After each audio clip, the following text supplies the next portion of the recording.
Thanks, Brett. Hi, everyone. It's so great to see so many people here who care about Federation Square and public places. Can I add my acknowledgement of the traditional owners of this country? In 2 weeks' time, there's going to be a Tanderrum right here. A Tanderrum is a ceremony between the clans of the Kulin Nation, the Wathaurong, the Djadjawurrung, the Taungurung, the Bunwurrung, and the Woiwurrung, the Wurundjeri people.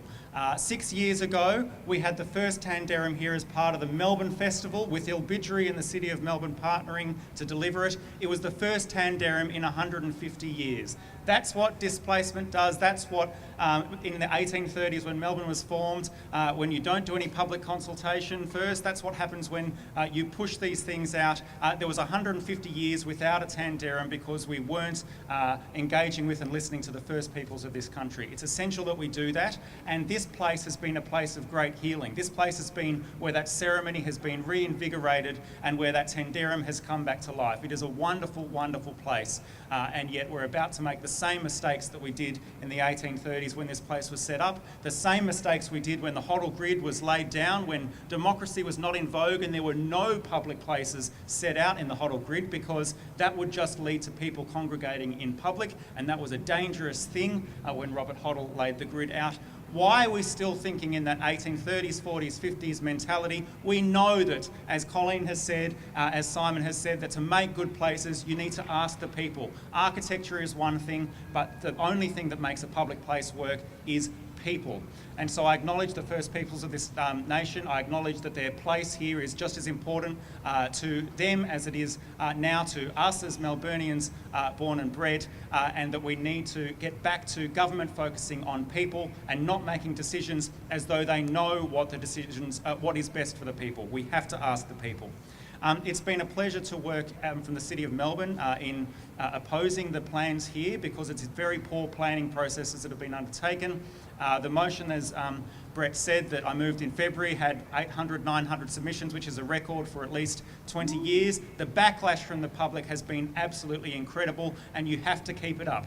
Now, I'm going to tell you a secret. As an elected politician, the one thing that affects change faster than anything else is to tell a politician that their seat in Parliament, their seat on council, wherever it happens to be, won't be there anymore unless they do something that you want them to do. So if you live in the state seat of Lara, where the Tourism Minister is John Erin, who is the Minister responsible for Fed Square Proprietary Limited, tell him what you think about the Apple plan for Fed Square. If you live in the state seat of Richmond, where the Planning Minister currently resides in a marginal seat, tell him what you think about that. He's still got a decision to make whether or not he signs off on the final plans that Apple has submitted through their planners and their architects.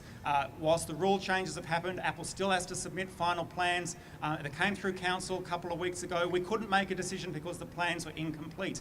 They even blacked out some of their logos and signage for commercial in confidence reasons, as though we didn't know what an Apple logo looked like. Is it a banana? Is it an orange? I'm not sure. And so we couldn't even make a decision. So the Planning Minister is yet to sign off on the final plans.